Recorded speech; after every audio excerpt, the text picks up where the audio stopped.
ஹாய்ங்க, எல்லாருக்கும் மாட்டுப் பொங்கல் நல்வாழ்த்துக்கள். பால் பொங்கிருச்சாங்க. சரி, இன்றைக்கி நாங்கள் ஊரில் செஞ்சு சமைச்சு சாப்பிட்ற மாதிரியே நாங்கள் இன்றைக்கி எல்லா சமையலும் செஞ்சோம். வடித்த சாப்பாடும் செஞ்சிட்டோம், பொங்கல் செஞ்சிட்டோம், வடை செஞ்சோம். கடல வடை தான் செஞ்சுருக்குறோம். இன்றைக்கி கடல வடை செஞ்சுட்டு பாயாசம் வச்சோம். அடுத்தது சொரக்காய் போட்டு அதே கடலப்பருப்புலேயே கொஞ்சமாக போட்டு சொரக்காய் வடையும், இது சொரக்காய் போட்டு செஞ்சுருக்கிறேன். இது கடலப்பருப்பு வடை ரெண்டும் செஞ்சுருக்கிறேன். வெஜிடபிள் காய் போட்டு எல்லா காயும் போட்டு மாங்காய், முருங்கைக்காய், கத்திரிக்காய் எல்லாமே எல்லா வெஜிடபிளும் போட்டு ஒரு சாம்பார் வச்சுட்டு ரசத்தையும் வச்சுட்டாங்க. ரசம் வச்சுட்டு தயிர் தாளிச்சிட்டு உருளைக்கிழங்கு பொரியலும் பண்ணிட்டேன். இன்றைக்கி எங்கள் வீட்டில் இதாங்க செஞ்சோம். உங்கள் வீட்டில் என்ன செஞ்சீங்க? ஊர்லலாம் நல்லா விசேஷமாக இருக்கும். மாட்டு பொங்கலுக்கு தான் இன்றைக்கி இதெல்லாம் செஞ்சுருக்குறோம். அங்கே ஊர்லலாம் மாட்டை வச்சு சாயந்தரமாக நாங்கள் பொங்கல் விடுவோம்.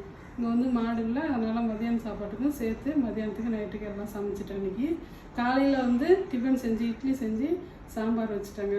காலைல எழுந்துச்சி கடன்னு எழுந்திரிச்சி வீடு வாசலாம் எப்பயும் நம்ம ஊரில் செய்கிற மாதிரியே வீடெல்லாம் போட்டுட்டு அடுத்தது என்ன செய்யணுமோ டிஃபன் செஞ்சு கொடுத்துட்டு அடுத்தது சாப்பாடு செஞ்சுட்டு இதெல்லாம் கரெக்டாக வேலை முடிஞ்சிச்சுங்க.